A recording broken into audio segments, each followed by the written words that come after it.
There is a tornado. Holy crap. She said, "Mom, look, there's a roof coming towards our house." And immediately chaos started happening. This small community is devastated.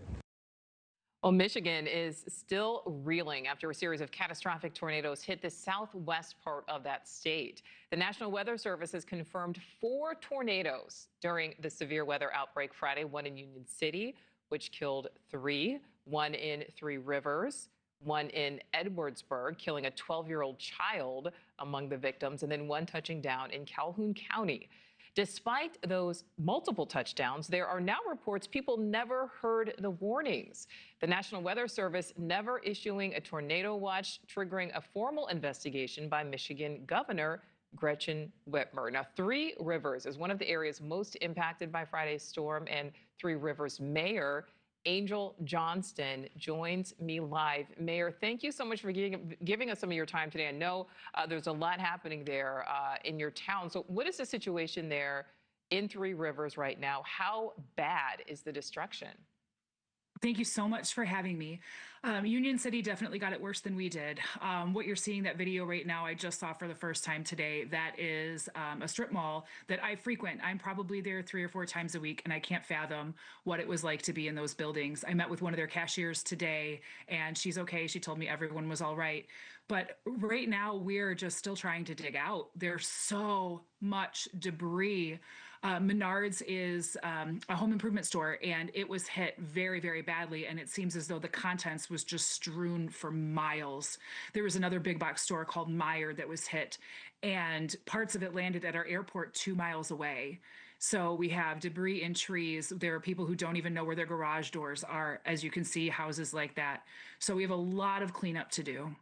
Absolutely. I mean, and seeing that video there, of the actual tornado as it was approaching, and sadly, Mayor, we saw the worst, which is the loss of life. Luckily, not in your town, but obviously within the state.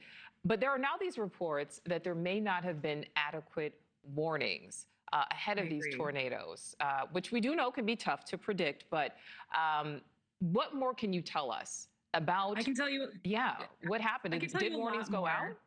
So when the tornado warning was issued, which was about 30 minutes before the storm, we had our sirens sound for about 2 minutes. And then they never came back on.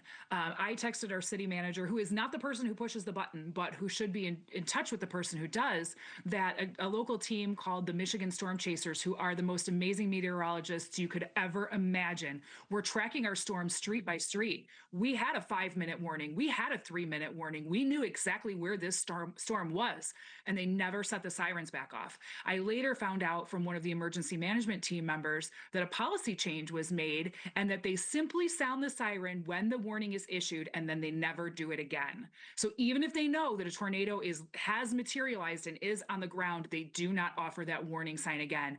And I told her that policy has to change, and she did not disagree with me. Oh my goodness. Yeah. So wow. So they only will sound it one time.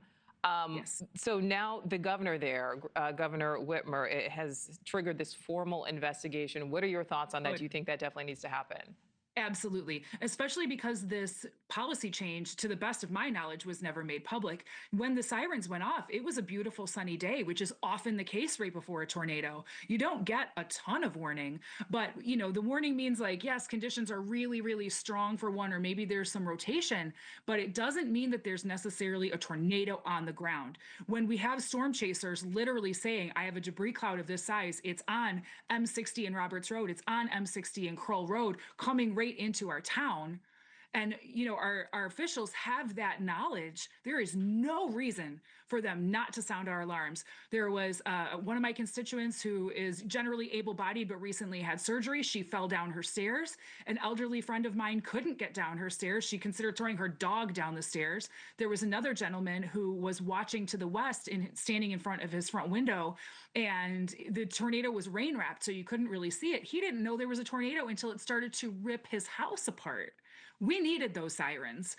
And they say that sirens are only meant to be heard when you're outside. Most of us can still hear them even if we're in our basements. Yeah. And when they set the siren off 30 minutes ahead on a beautiful sunny day, it sounded like a wolf cry. And then to have no warning when we knew it was on the ground is unacceptable. We got lucky. Thank you for watching. Subscribe below and download our NewsNation app right now on your phone, and you will get fact-based, unbiased news for all Americans.